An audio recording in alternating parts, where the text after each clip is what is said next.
pleased to have on right now the general manager and president of football operations of the team that he spent all 16 Hall of Fame campaigns with back in his playing days, the Denver Broncos, John Elway. How are you, John? I'm doing great, Rich. Thank you. I appreciate you joining this program, and I just want to make sure you're all comfortable. Are you like everybody else, just in sweats when you're just hanging around the house, just chilling out? Are you just like the rest of us, John?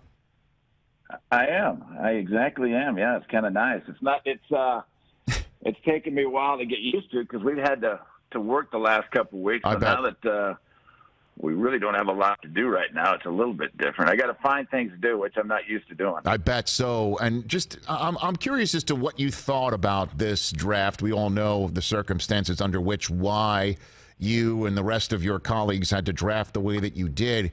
Was there anything to it that you thought, you know what, I wouldn't mind if we did this from now on, John?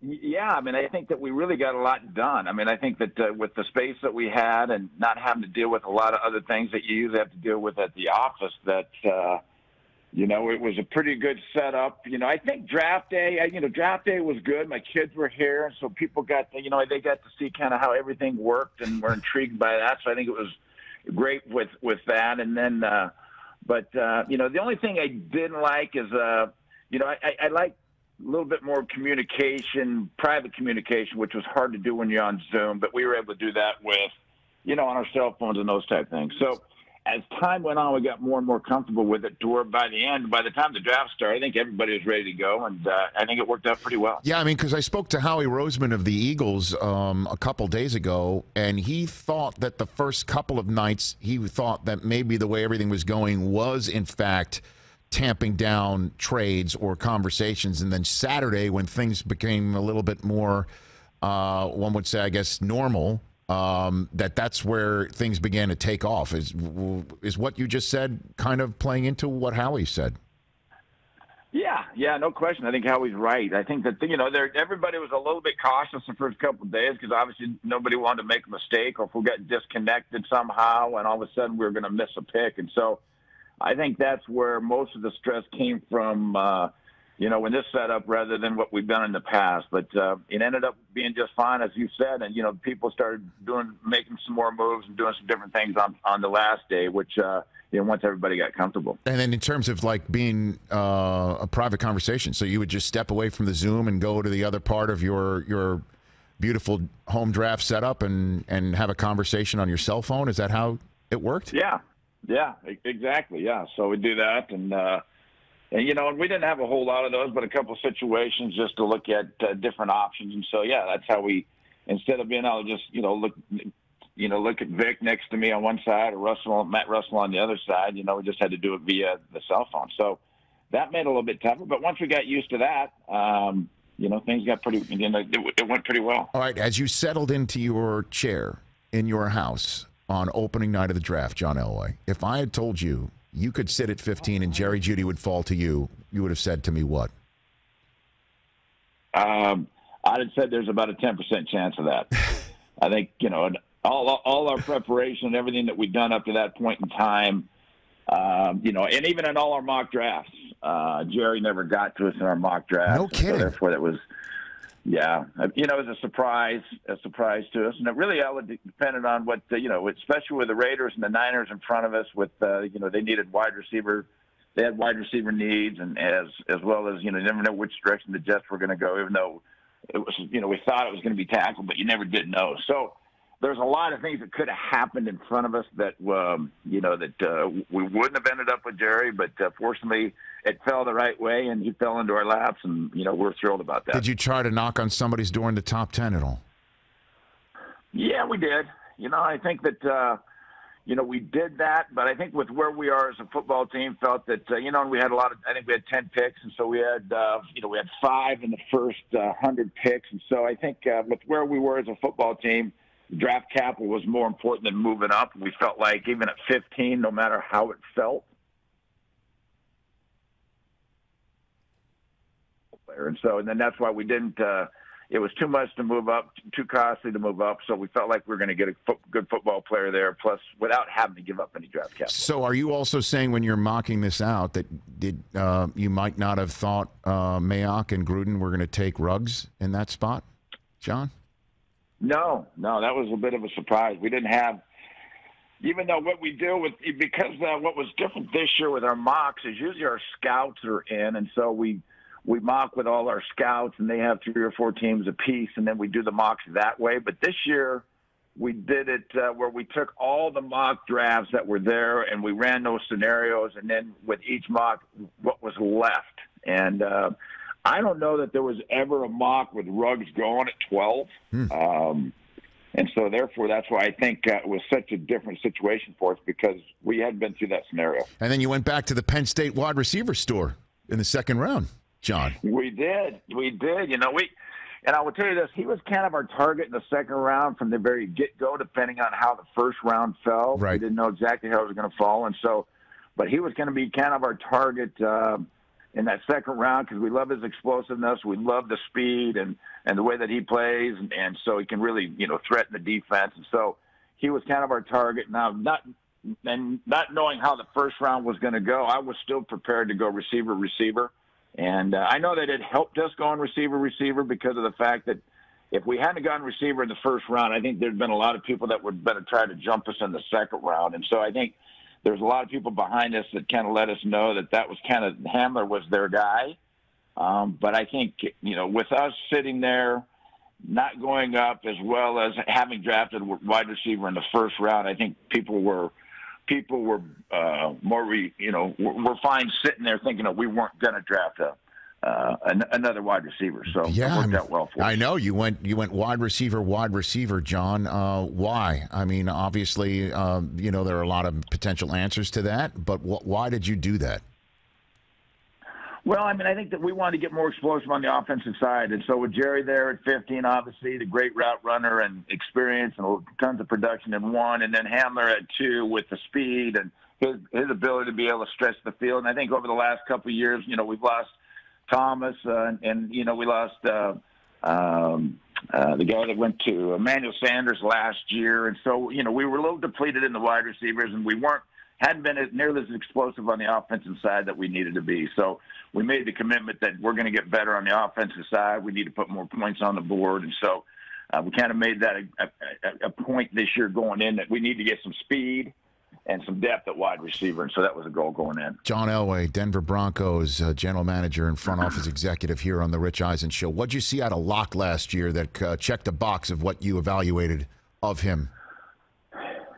Rich, I think the thing about quarterbacks is you can see the physical talent on tape. You can see how they throw it, how they move, how they go through reads, how they're able to get through reads, and so progressions and all that. You can see all that on tape, and I always think that, the number one thing with quarterbacks that's very difficult to read is how are they going to handle the situation, how are they going to handle the pressure of the NFL and the lights when the lights get turned on, how are they going to handle it? And I think, 80% of that, of quarterbacks that make it and fail are the ones that if they fail, they can't adjust to that and can't get used to that and understand, the expectations of them in that position. And so I think what we saw in Drew was the fact we knew he had the physical ability, he could move around. He was a 4.6 guy at the combine last year, could make all the throws, but how he was going to handle, the whole situation of getting in there when the lights turned on. And I think that was the most encouraging thing that we saw was, he enjoyed playing the game. He came in like, he'd been there before.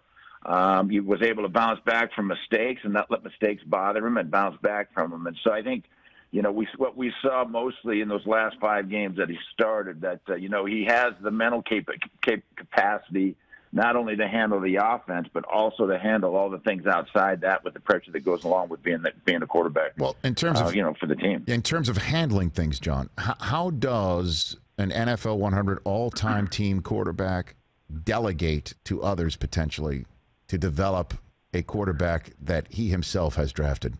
How do you work on that, John? Well, I mean, I think number one is, you try to put him in the best system that you can put him in to where he has a chance to be successful. And that's why, to me, coaching is so important. And then the next thing is to be able to have people around him that can help make him successful and give him the ability to go different places and have the opportunity to, like I said, to be successful. So, you got to have both those. I think, with Pat Shurmur coming in as our offensive coordinator this year, he's got a tremendous amount of experience in dealing with young quarterbacks, as well as Mike Shula, who came with him to be our quarterback coach. So that's a tremendous amount of experience also. So, you mix the coaching with the talent around the quarterback, and to me that gives them the best chance to be successful. But that said, I mean, if I may, you're John freaking Elway, though. You know what I mean? Like, you don't chime in. You know what, Rich? You don't chime in here. I will tell you this: the thing that I will say is that you're going to be sitting. They're going to put you on the top of that pedestal, and as soon as they do, they're going to try to knock you off the pedestal. Yeah. And you got to be tough enough to stay on top of that pedestal and not allow them to knock you off it. And so that comes with confidence and the confidence in yourself, the ability to it, understanding that the world is going to cave at some point in time. You're going to have a poor game, and the world's going to cave in around you. And it's how you handle that coming out and how you handle next week, because you're going to have a lot of good times and you're going to have a lot of tough times. And it's easy handling the good times are easy to handle. It's how you handle the tough times in your career and how you come through that. And as long as you've got your nose to the grindstone, yeah, you know that you can do what you're able to do and get out there and continue to work at it, then you'll grind through that. And because it's a grind. They'll as I said, you're on that pedestal for your whole career, and all they try to do is shoot you off. That's your job to stay there. But you don't ever pull Locke aside or anybody aside, or do you say, hey, my door's open? Because again, what you could do. No. Yeah, no. I like having conversations with them, and again, I don't do a lot of that because as a quarterback, they're getting instruction from a lot of different points of view from their coaches, offensive coordinator, as well as the quarterback coach, head coach jumps in there every once in a while too. But my thing is big picture with him, right? My deal is to be there for support, help him through the different times that maybe he's going through, that I can give him my experience and how I got through that. So there's no question. The conversations I have with him were definitely on the big picture of playing, not necessarily each different play, but the idea of how to play the game and how to handle everything that goes along with that position. So, yeah, no, the door's always open. I talked to Drew.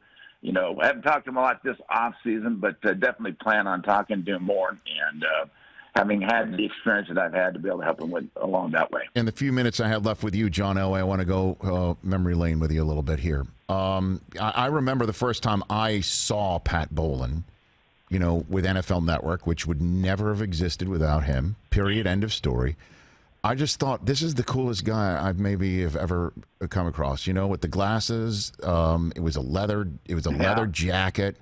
Give me the coolest Bowlen story for you. What's the coolest Pat Bowlen story that's in your repertoire, John? You know what, Rich?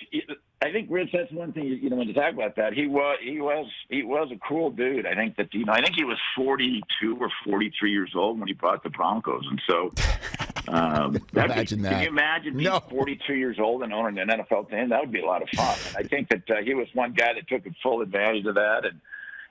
But he had a great sense for, as you said, without him, the NFL Network, as far as some of the different things that he did, because I think he was on every committee he could possibly be on at the league level. Oh yeah. But just had really a sixth sense about people, the right people in right positions. He was not a guy that, would jump in and have a bunch of suggestions or tell you to do something. But, he always wanted to be in the know. He always wanted to know what you were doing, and he wanted to know why. And so, as long as you had the why, he was very easy to work for. And if you didn't have the why, then, he was much, wanted to know, then you have to have some kind of why of what you're doing. So, but he was very easy. He was great. It's like you said.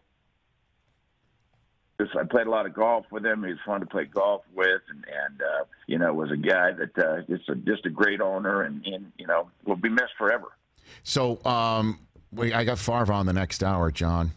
What was it like in that Super Bowl? John, you're laughing already. Give me a good Favre story. What do you got for me? Come on, John. I love the guy. He's a guy that every time he's on, he's fun to talk to. He's got a great sense of humor. He's got that disposition that, He doesn't care what the world thinks, and is just just a tremendously funny person that is fun to be around. And so there are so many Brett Favre stories, and the thing is, he always used to kill me when we're over there in the Pro Bowl, and he used to kill me for my walk.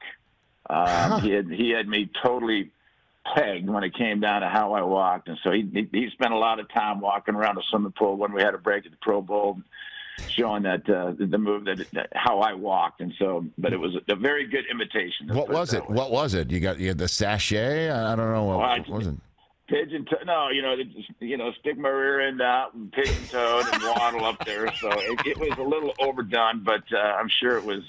It got a good laugh every time he did it. Well, you had to deny him a Super Bowl. You had to deny him that, John. That had to come down to that. You know what? We snuck up on him. They're defending champs, and they had a great football team, but we had a great day. We were able to run the football and really kind of keep him off the field. And even so, they were still in the football game till late, and so we were fortunate. They had a great football team, but we were able to finally get over the hump. And, I appreciate him saying, you know what, and I remember him saying that if he was going to lose to anybody, he wanted to, it's fine losing to me, which I know it still hurt losing, but, made me feel good that, that he said that. And so I've always had a great deal of, respect for Brett, what he's been as a football player in this league, and also his personality. And he's just a lot of fun to be around. That said, he shot a 79 yesterday when he played golf. You could take him there, right, John? Easy.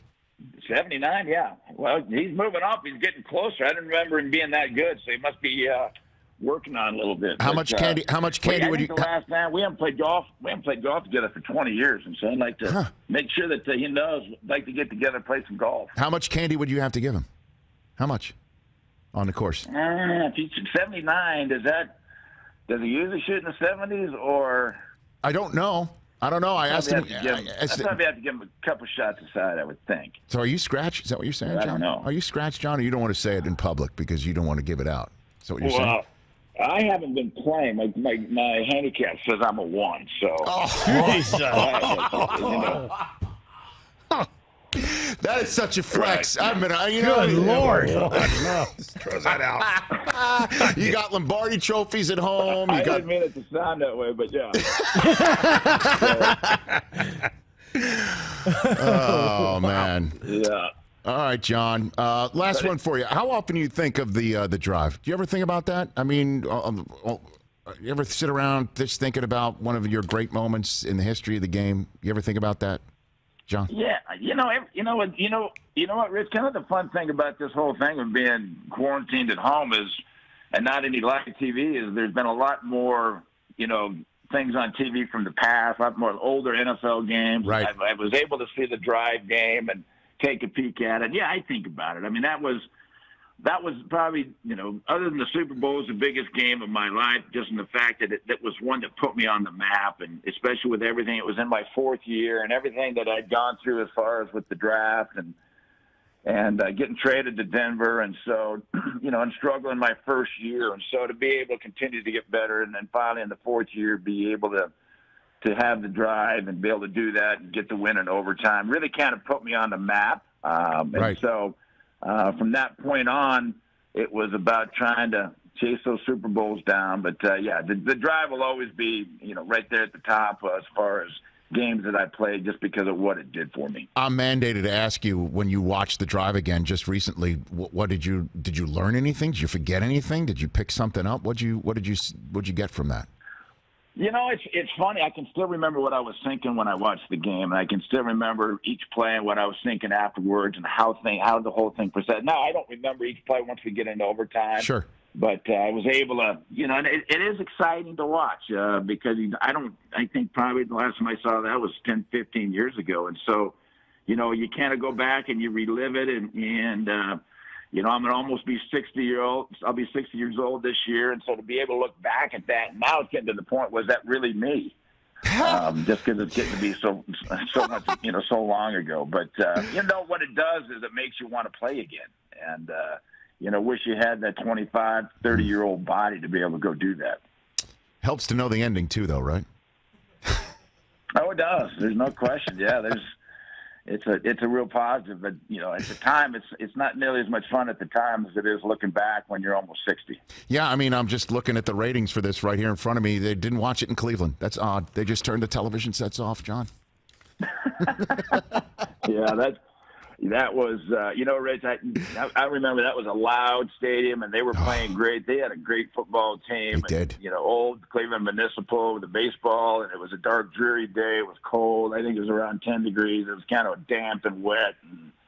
And kind of one of those old things that when I was watched, I look back at when Jim Brown was playing and those guys were playing. That's what I look back at that now, it's the same look, except it's me playing. And so, it's just a great memory, and just the way it all came about to where, we walked out of that place and it was there. You could hear a penny drop on the ground. It was so quiet. And so, and unfortunately 2 out of the next 3 years, we were able to beat them here in Denver in the AFC Championship game. So, they've always it's been a nemesis for them. We've been a nemesis for them for a long time. You could say that again. Hey, John, appreciate the time. Always love our chats. I could chat with you all day, but I do have Favre coming up, and I can't wait to tell him that that you still have some strokes to get back to the course, John. I can't wait to tell him that. Well, man, yeah, maybe. We'll see if you can make it work a good deal for me. See if we can get on the golf course.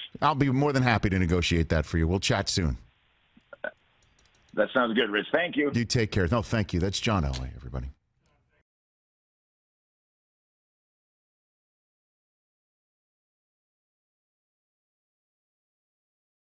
Hi, I'm Mike Tirico, and thanks for watching.